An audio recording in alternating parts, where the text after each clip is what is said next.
Hello.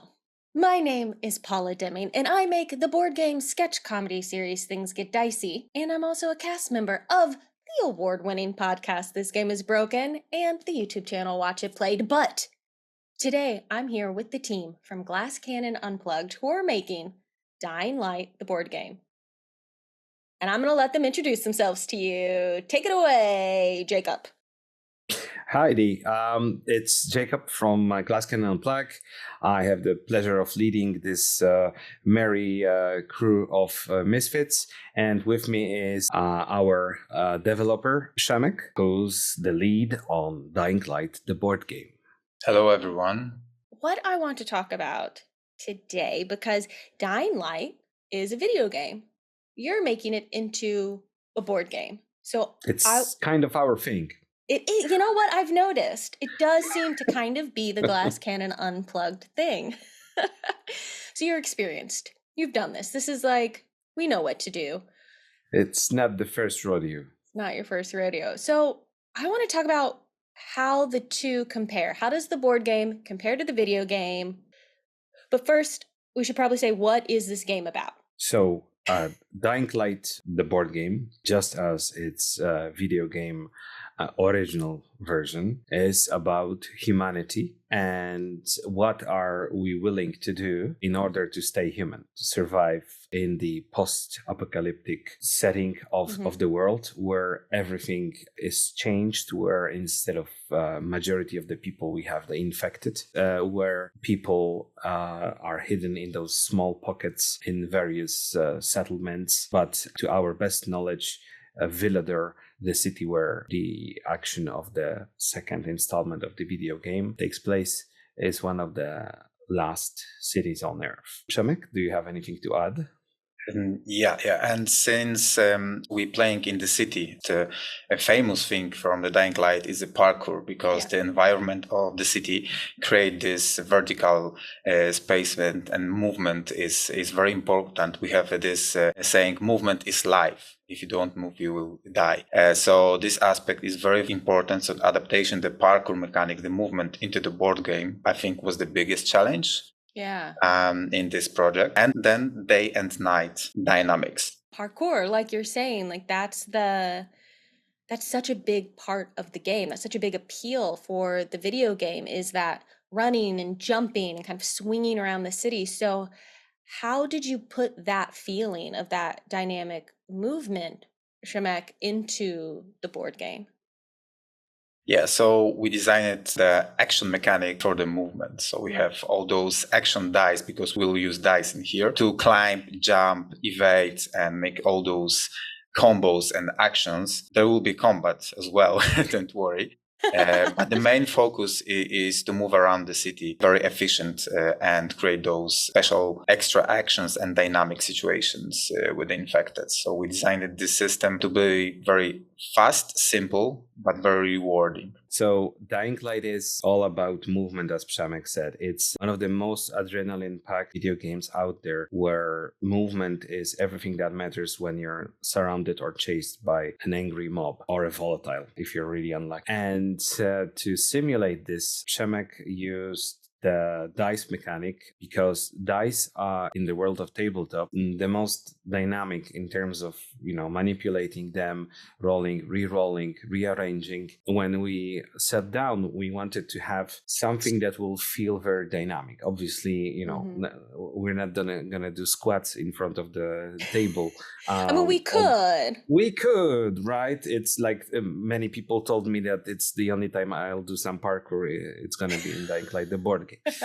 But generally, what we aimed for was the feeling of adrenaline, that you're constantly unsure of what's going to happen. Przemek will tell you more about this, but for me, one of the most interesting aspects of this board game is how Przemek and our team were able to show the difference between day and night, and how everything changes when the sun goes down.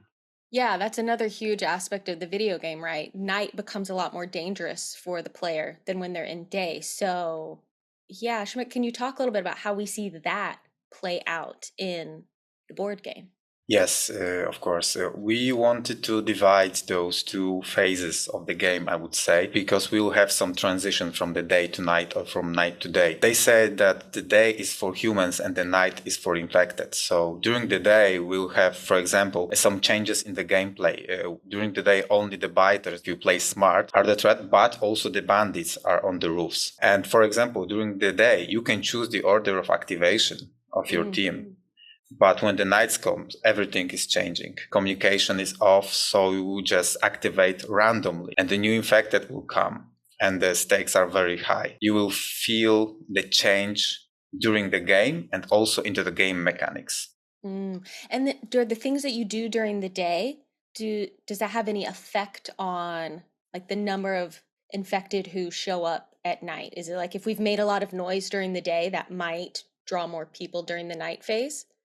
Yes, one of the most important thing in the action system with those dice, the more dice you use for your action, the more attention you will grab from the infected. You need to get risk and reward. The more you do, the more you are at the danger. You expose yourself more, right? And yes, yeah. we call it the exposure because it's a sum of, bad luck, your noise, this attention from the infected. One of the really unique features of this board game and of the video game itself is the architecture. In both Dying Light series, we saw beautifully created virtual landscape of a city. It was Harran in the first installment, and now it's Villedor.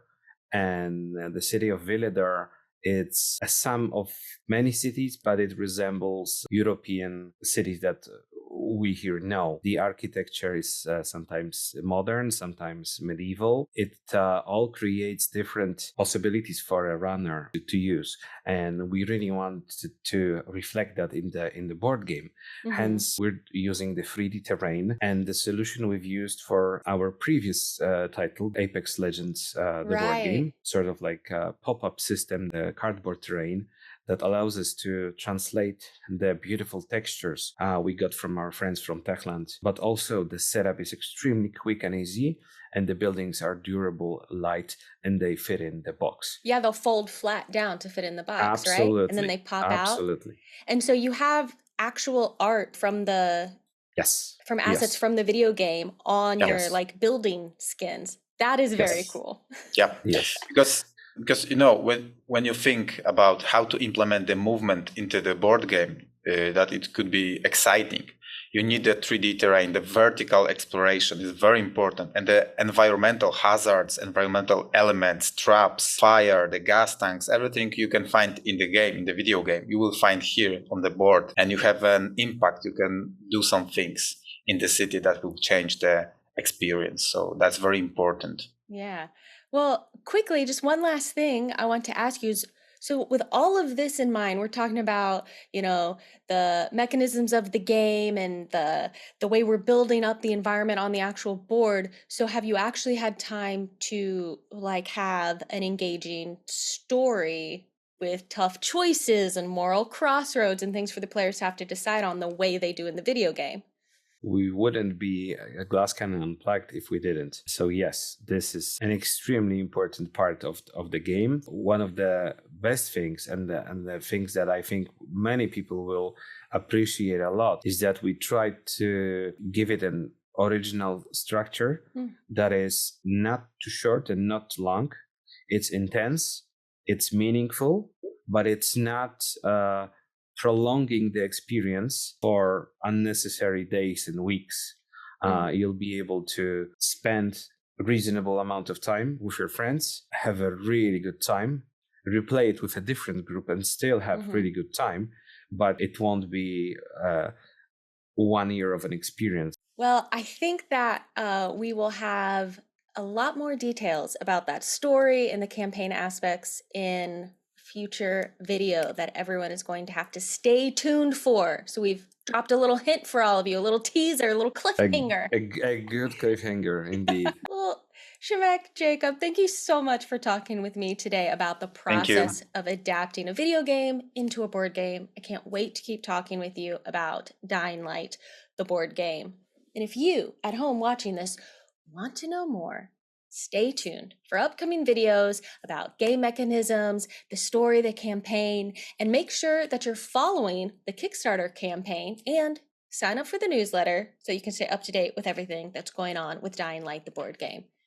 Until we see you next time, good night. Good luck.